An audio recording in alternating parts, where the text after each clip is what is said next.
So you want to hear a story? Well, I used to know a whole lot of pretty interesting ones.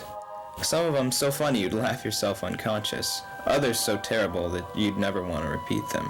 But I can't remember any of those, so I'll just tell you about the time I found that lost thing.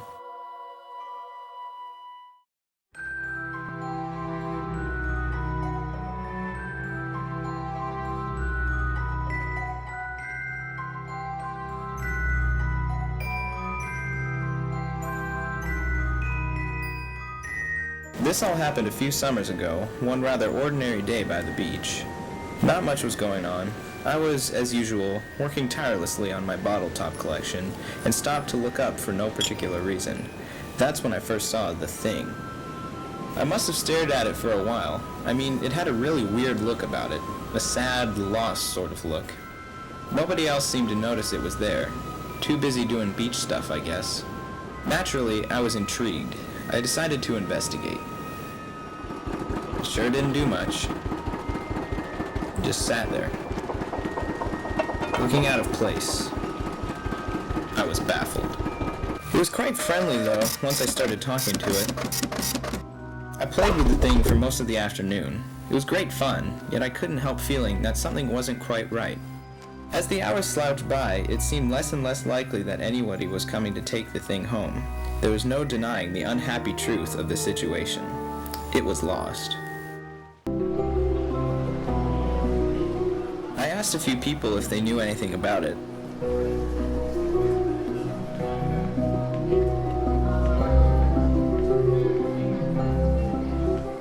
But nobody was very helpful. I took the lost thing over to Pete's place. Pete has an opinion on just about everything. Cool. He said. I'm trying to find out who owns it, I told him. I don't know, man. It's pretty weird. Maybe it doesn't belong to anyone. Maybe it doesn't come from anywhere. Some things are like that. Just plain lost. There was nothing left to do but take the thing home with me. I mean, I couldn't just leave it wandering the streets. Plus, I felt kind of sorry for it. My parents didn't really notice it at first. Too busy discussing current events, I guess. Eventually, I had to point it out to them. Its feet are filthy, Shrieked Mom. It could have all kinds of strange diseases. Warned Dad.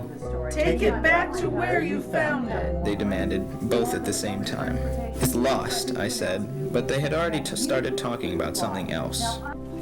I hid the thing in our back shed and gave it something to eat, once I found out what it liked. It seemed a bit happier then, even though it was still lost. I checked the local paper for any lost pet notices, but only found a lot of good deals on refrigerator repairs. I remember thinking then that Pete was probably right, that some things were just plain lost. In any case, I sure couldn't keep the thing in the shed forever. Mom or Dad would eventually notice it when they came out looking for a hammer or something. It was a real dilemma. I was wondering what to do when a small advertisement on the last page of the paper happened to catch my eye. Are you finding that the order of day-to-day life is unexpectedly disrupted by unclaimed property, objects without names, troublesome artifacts of unknown origin, filing cabinet leftovers, or things that just don't belong? Don't panic! We've got a pigeonhole to stick it in. The Federal Department of Odds and Ends. Sweepus underum carpete. The next morning, we caught a tram into the city.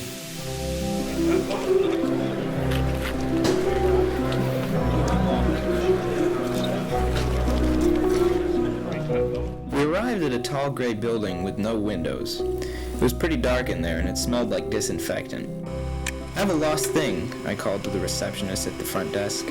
Fill in these forms. She said.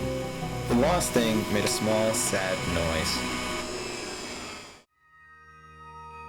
I was looking around for a pen when I felt something tug at the back of my shirt, If you really care about that thing, you shouldn't leave it here. said a tiny voice. This is a place for forgetting, leaving behind, smoothing over. Here, take this. It was a business card with a kind of sign on it. It wasn't very important looking, but it did seem to point somewhere. Cheers, I said. At this point, we left the tall gray building and hunted all over the place for this sign. It wasn't an easy job, and I can't say I knew what it all meant. Eventually, we found what seemed to be the right place in a dark little gap off some anonymous little street. The sort of place you'd never know existed unless you were actually looking for it. I pressed a buzzer on the wall, and this big door opened up.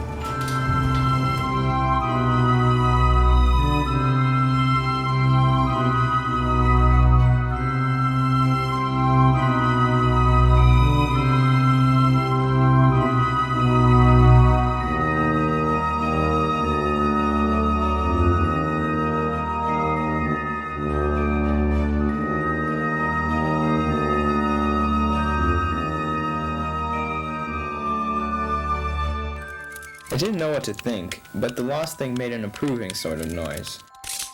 It seemed as good a time as any to say goodbye to each other, so we did. Then I went home to classify my bottle top collection. Well, that's it. That's the story. Not especially profound, I know, but I never said it was. And don't ask me what the moral is. I mean, I can't say that the thing actually belonged in the place where it ended up. In fact, none of the things there really belonged. They all seemed happy enough though, so maybe that didn't matter. I don't know. I still think about that lost thing from time to time, especially when I see something out of the corner of my eye that doesn't quite fit. You know, something with a weird, sad, lost sort of look. I see that sort of thing less and less these days though. Maybe there aren't many lost things around anymore. Maybe I've just stopped noticing them. Too busy doing other stuff, I guess.